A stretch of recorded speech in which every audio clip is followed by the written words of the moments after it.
Así es, señora Flor, y está Mariel, no, Marcela, y es que Marcela, Mariela, Marcela Galindo, quien es vicepresidenta de la Cámara de Comercio. Y a propósito, quería decirle, la Cámara opina, que es algo que todos los domingos circula. Hemos visto, por así decirlo, durante esta administración del actual presidente y el anterior también, unos artículos de Cámara opina cada vez más apegados a la realidad, no digo que los anteriores no, pero sí. más en sintonía con lo que la población está planteándose. Esto es parte de una estrategia, le pregunto.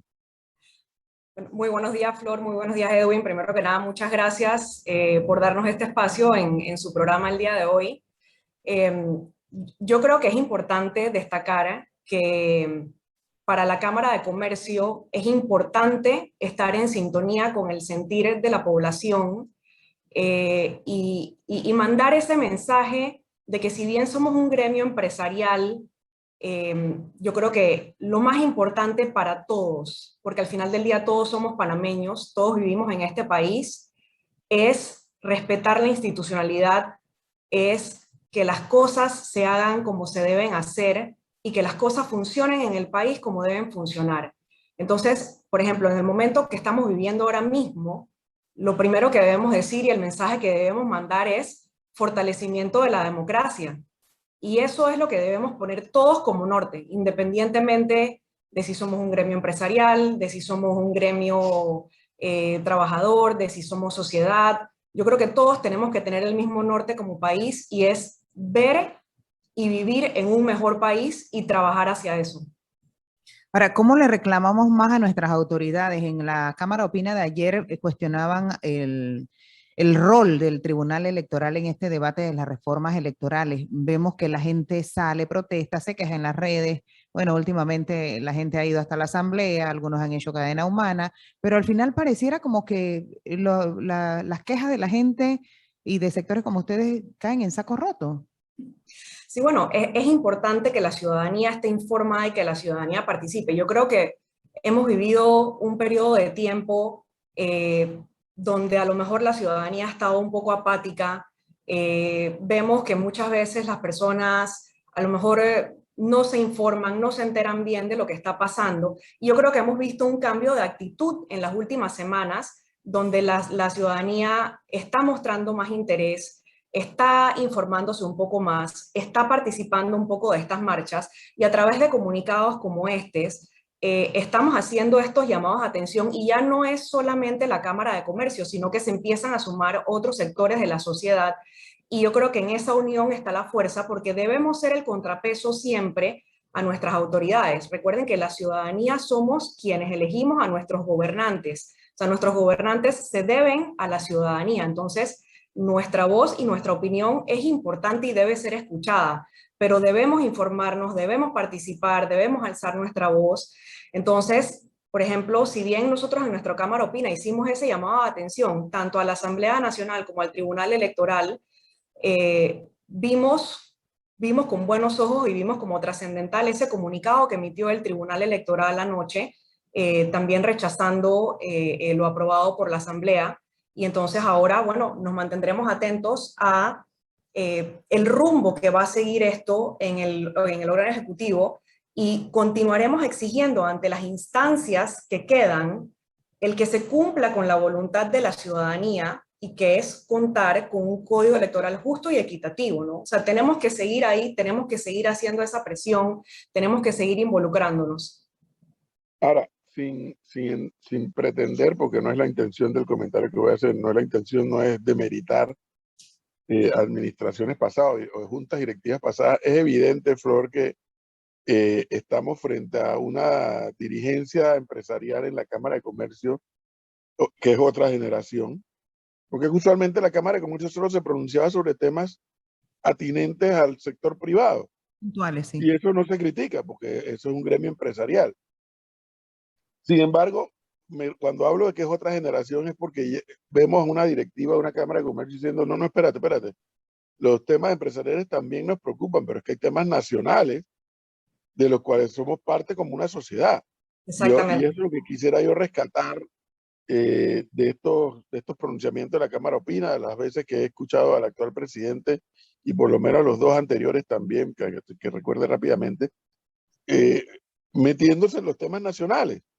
Pero es que no son una isla, un gremio empresarial, como tampoco lo es un sindicato de trabajadores, no son islas. Es que así mismo es, y perdona que interrumpa, pero es que ese mensaje es importantísimo. No somos una isla y no podemos funcionar de manera aislada, somos parte de un todo, somos parte de una sociedad. Entonces debemos pensar como sociedad, debemos pensar en el nosotros, debemos pensar en el bien común y debemos realizar que si al país le va bien, a todos nos va bien. Entonces debemos hacer ese esfuerzo en conjunto por asegurarnos de que las cosas marchen bien en el país, de que el país marche en el rumbo correcto. Eso significa, le pregunto, Marcela, que ustedes, más allá de hacer un pronunciamiento como esto de Cámara Opina y como dije hace un momento, las opiniones que da el presidente de la Cámara y su directiva, podemos pensar que hay una Cámara de Comercio, una directiva que va a estar más allá de los pronunciamientos, también fiscalizando, dándole seguimiento a estos temas para ver por qué camino cogen. Bueno, es que eso ya se ha venido haciendo. Eso ya se ha venido haciendo. De hecho, por ejemplo, recuerden que la Cámara de Comercio salió a hacer una conferencia de prensa cuando se empezó a dar todo este tema de las reformas electorales para hacer un llamado de atención de cómo se venía dando el tema. Y nosotros estamos en constante comunicación siempre, tanto con el órgano ejecutivo como con el órgano legislativo, conversando con ellos, dándole ese seguimiento, emitiendo nuestras opiniones, y es la manera de hacernos sentir, ¿no? Esa comunicación constante con el peso que nosotros traemos, digamos, con el peso que nosotros aportamos como gremio empresarial, con las 1.600, 1.700 empresas agremiadas a nosotros, pero también, digamos, cada vez más con ese mensaje que cala en la ciudadanía, y ya no solamente, digamos, con el respaldo empresarial, sino con ese mensaje que la ciudadanía apoya. Entonces, vuelvo y repito, es importante este contrapeso que nosotros traemos y que nosotros hacemos. ¿Qué más hacer por parte de los empresarios con el tema de educación que a nosotros nos preocupa? Porque las clases, aunque la ministra y la gente que trabaja en educación dice que hay no sé cuántas escuelas ya laborando de forma semipresencial, la verdad es que no las vemos. Y sabemos sí que hay escuelas pequeñas que están en áreas apartadas, que obviamente con 50 estudiantes, con 100 estudiantes que no hayan regresado a clases, eso sería lo último. Entonces, ¿qué hacemos para que el mensaje del sector empresarial que ya ha sido dado cale en las autoridades del Ministerio de Educación y para que hagan algo pronto y que los muchachos no sigan perdiendo clases? Sí, recuerden que la educación es la base de todo. La educación es la base como sociedad, es el gran igualador, es lo que nos iguala a todos. Una persona educada es una persona que puede echar para adelante y es una persona que puede lograr sus objetivos. No puedo resaltar suficiente la importancia que tiene la educación. Nosotros en ese sentido también hemos estado en comunicación con las diferentes autoridades. Yo creo que aquí lo importante siempre también es ponerse a la orden y ver más allá también de estar exigiendo como se hace, porque es justo y necesario estar pendiente y estar encima exigiendo, ver cómo podemos apoyar, ¿no? Y ver cómo podemos aportar, porque muchas veces es fácil pararse desde la barrera y criticar, y otras veces, tú sabes, es más difícil ser más propositivo y ver entonces cómo puede entrar uno a aportar y cómo puede entrar uno a apoyar, ¿no? Así es que yo creo que aquí lo importante es, entendiendo las dificultades que hay en el sistema educativo panameño, ver también entonces de repente de parte de la empresa privada cómo podemos ser propositivos, cómo podemos apoyar, cómo podemos aportar. Y el tema es que el tiempo sigue corriendo. Así es, el tiempo sigue corriendo y el tiempo perdido se perdió. Tenemos que ver si es posible recuperarlo o no, pero como les digo, y sobre todo ahora, con el tema que tenemos de los empleos, de la reactivación de los empleos, de la brecha que se abre cada vez más entre lo que son las necesidades de la empresa versus las posiciones que hay que llenar o que posiblemente haya que llenar. Vemos ese impacto tan grande que se tiene en la educación para que se pueda producir, para que el sistema educativo pueda producir a aquellos profesionales que realmente se van a necesitar en el mundo laboral y en el mundo empresarial, ¿no? Entonces hay un trabajo muy grande que hacer en la educación.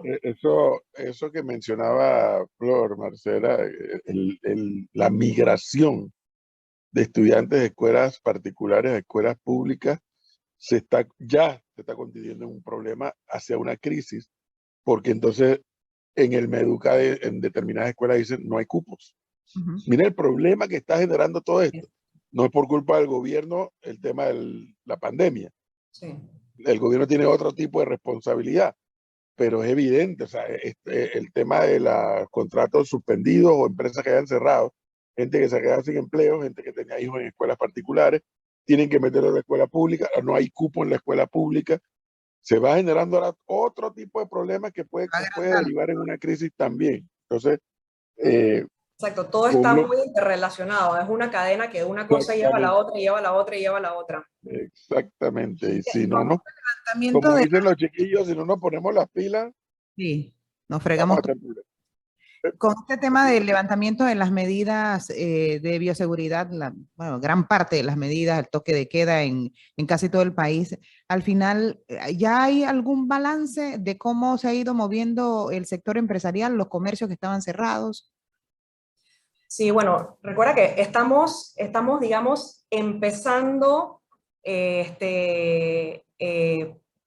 a normalizar la situación, digamos que estamos recién habiéndose levantado la totalidad de las medidas, ahora es que vamos a iniciar la reconstrucción de ese tejido empresarial como Dios manda, porque tuvimos un sector, como ustedes bien saben, que estuvo cerrado por muchísimo tiempo. Y me encantó escuchar la entrevista de Domingo en el segmento anterior, porque estoy segura que les dio un pantallazo muy completo de la situación económica, mucho más completo de lo que les pueda dar yo.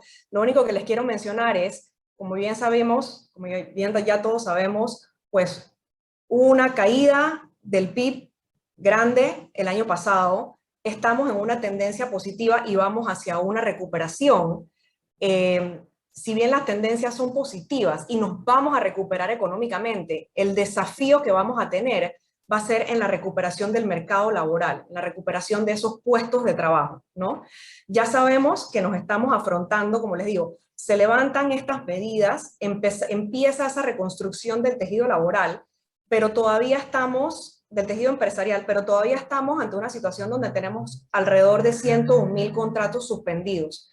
Entonces, ¿qué hacemos con esto? ¿Cómo podemos aportar para la reactivación de estas personas y de estos empleos, ¿no?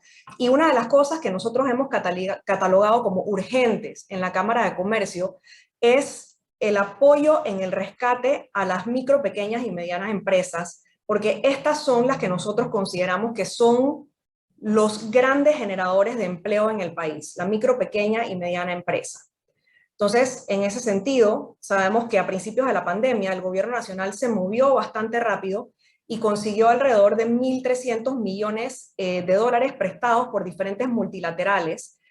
El problema que hemos tenido es que el uso de estos fondos ha sido muy limitado y de esos 1.300 millones de dólares solamente se han logrado desembolsar aproximadamente 100 millones de dólares. Entonces, tenemos un problema ahora mismo en la falta de acceso al crédito de parte de estas micro, pequeñas y medianas empresas a esos fondos que están ahí para su reactivación económica y por ende para que ellos puedan generar más empleos, ¿no? Entonces, dos cosas que nosotros sugerimos es, uno, a ver, ¿por qué han tenido problemas las empresas para poder acceder a estos créditos? Y es que, como han estado cerradas muchas de ellas por mucho tiempo, su situación financiera, su situación económica ha estado afectada.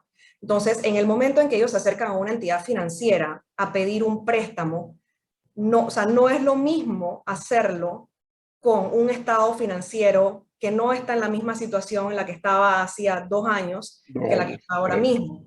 Entonces, una de las cosas que nosotros sugerimos es que se revisen las condiciones con las cuales se están otorgando estos préstamos a estas empresas. Ahora bien, poniéndonos del otro lado también de las entidades que prestan estos dineros, tampoco es que van a ir a regalarle dinero a las empresas. Entonces, ¿qué se necesita por el otro lado? Se necesita la implementación de un fondo de riesgo compartido multisectorial. ¿Qué significa esto? Un programa de avales y garantías donde participen el gobierno, la empresa privada y las multisectoriales estas que son las que han prestado el dinero. O sea que no es que vamos a dejar a los bancos solos con todo el riesgo. Va a haber un riesgo compartido al momento que se vaya a prestar estos dineros a estas micro, pequeñas y medianas empresas. De hecho, en la mesa de recuperación económica donde participó el gobierno con el sector empresarial, ya se aprobó la creación de este fondo de riesgo compartido. Se aprobaron 500 millones de dólares en este sentido. El tema es que no se ha terminado de estructurar y de poner en marcha. Asimismo, también hace más o menos 6 meses en Consejo de Gabinete se aprobó una figura parecida de 300 millones de dólares para aportar al sector del turismo. Entonces, lo que necesitamos es, ya se tienen los fondos, se ha hablado de la estrategia, lo que necesitamos es terminar de desarrollarla, terminar de implementarla para que estas empresas puedan hacerse de estos créditos, puedan hacerse de estos préstamos, para entonces poder seguir desarrollándose económicamente, para que entonces puedan empezar a contratar gente nuevamente, o sea, para poner a que la bola empiece a rodar nuevamente, ¿no? Todo un reto para, tanto para el gobierno como para el sector de la empresa privada que está en esa categoría de micro, pequeña y mediana empresa, que parece que es la ruta, parece, incluso hasta yo lo entiendo, que no soy de empresa, pero entiendo que parece que es la ruta a seguir. Marcela, muchísimas gracias por darnos este tiempo y compartir la información. Muy amable. Gracias a ustedes.